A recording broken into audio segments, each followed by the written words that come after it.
A shocking moment unfolded in the Senate when Tammy Duckworth openly called Donald Trump a draft-dodging coward and demanded an end to what she described as Trump's illegal war. Here's exactly what happened. Baldwin. Hi, everyone. I don't know if it's just me, but I seem to remember Donald Trump campaigning on the promise of supposedly making America great again. But at this point, it's beyond clear that when Trump looks at the word America, he only sees the second and third letters, M and E. Donald Trump wouldn't know what the word sacrifice meant if we wrote the definition in a big Sharpie letter right in front of him. Despite the fact that he ran away from danger and right to his podiatrist when his nation needed him to serve in Vietnam, thousands of the bravest Americans you or I could ever meet are actively facing needless dangers abroad because they volunteered to make the sacrifice Donald Trump was too cowardly to make himself. And already, because of Trump's unjustified, unwanted, unauthorized war of choice, 13 of our heroes are dead and hundreds more have been wounded. From the moment this conflict began, Trump has tried to shroud his incompetence behind the valor of our service members. When asked to justify his illegal actions, he's tried to hide his ignorance and cowardice behind their courage. He's tried to act as if questioning why we are at the war is the same as questioning the skill and bravery of our troops themselves.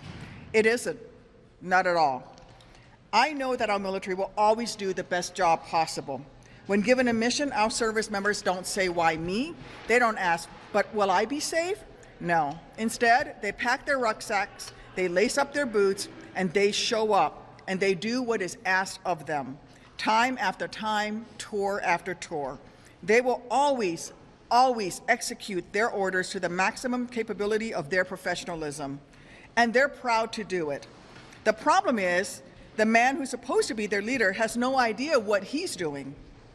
The problem is that their commander-in-chief not only has no idea what the end state looks like in his war of choice, he probably doesn't even know what the term end state means at all. The problem is that even in the last 2 weeks, the man in charge of this whole mess has somehow gotten even more erratic than he has been. He's threatened the annihilation of an entire civilization, terrifying people overseas and here at home, who are understandably worried about retaliatory strikes. He's chosen to pick fights with the Pope of all people, and we in Chicago don't like that very much, rather than try to engage in any semblance of real diplomacy to end the war, caring more about saving face than saving lives. Now, after one half-assed day of so-called negotiations, he's whipsawed to his next idea, a dangerous, complex, partial military blockade of the Straits of Hormuz. Once again, launching a risky new front in this war at our service members' expense, with no justification, explanation, or even a concept of a plan of how to get to an end state.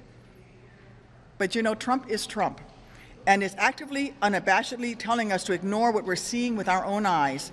Day after day, he tries to declare mission accomplished, even though day after day, we're seeing more and more failures of his own making. We're still at war. Americans are still at risk. Civilians across the region are still dying for no reason anyone can articulate. He's declaring, and I quote, "We did it, we're winning," but everyone can see that he hasn't won a single thing. We are still at war. Americans are still at risk. Civilians across the region are still dying, and Trump can't give one good damn reason why.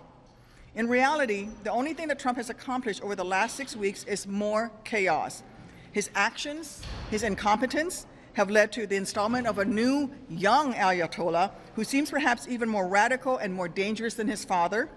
It has resulted in more Gold Star parents grieving their children, and it has resulted in more American families struggling to afford spiking gas prices, unsure if they can pay every time they go to the gas station, yet forced to do so because they need it to get to work, and they need to take their kids to the 3rd grade, and they need to take their aging parents to the doctor. They need to live their lives.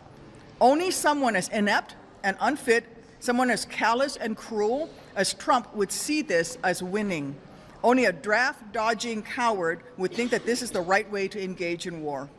We cannot let this chaos continue unchecked. As our troops continue to sacrifice whatever is asked of them, we senators need to do the absolute minimum required of us. That's why this week I'm going to demand a vote on my War Powers resolution to end Trump's illegal war of choice. My Republican colleagues have a choice also. It's simple. They can vote with me to end this conflict and prove that they're actually putting America first, or they can vote to put Trump's ego first. With this war growing more and more out of control each day, it is clear that they cannot continue to do both. Thank you. Tammy Duckworth's speech was more than just a political attack. It was a direct challenge to Donald Trump's leadership, judgment, and handling of military conflict. According to Duckworth, while American troops continue to put their lives on the line overseas, their commander-in-chief has failed to provide a clear strategy or a convincing explanation for the sacrifices being demanded of them. She portrayed Trump as a leader who frequently talks about patriotism and sacrifice, but has never truly experienced the kind of sacrifice that America's service members and their families make every day. One of the most significant points in Duckworth's speech was her effort to separate support for the military from support for the president. She argued that questioning Trump's decisions is not the same as questioning the bravery, professionalism, or dedication of American troops. In her view, the military continues to carry out its missions with discipline and courage. The real issue, she suggested, is whether the people making the decisions at the top know what they are doing.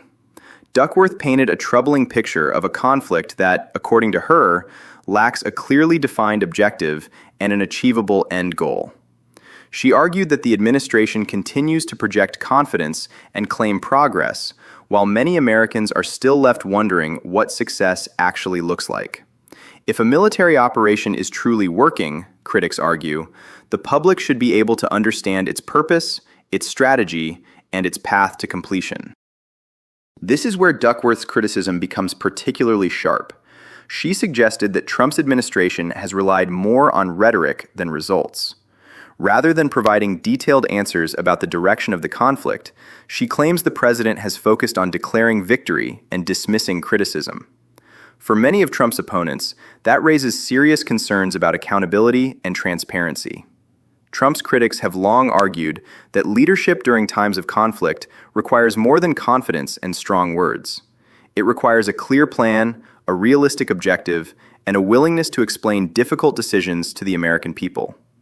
They believe that when lives are at stake, Americans deserve honest answers about why military action is being taken and what goals are being pursued. Duckworth didn't simply portray Trump as ineffective.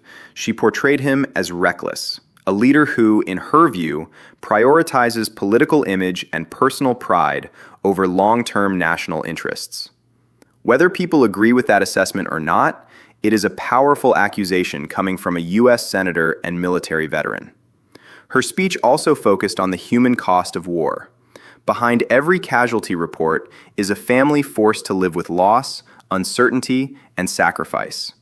Behind every deployment is a service member willing to risk everything in service to the country. Duckworth argued that those sacrifices demand serious, responsible leadership from the nation's highest office. Ultimately, her message came down to one central question. Is America being led by a president with a clear vision and strategy, or by a president who is creating more uncertainty and chaos? That is a debate that will continue across the country. Supporters of Trump will argue that his decisions are necessary to protect American interests and project strength on the world stage. Critics, however, will point to speeches like Duckworth's and say they expose deeper concerns about leadership, accountability, and competence. At the end of the day, the American people will decide which vision they believe. Is this strong leadership, or is it a presidency attempting to sell chaos as success?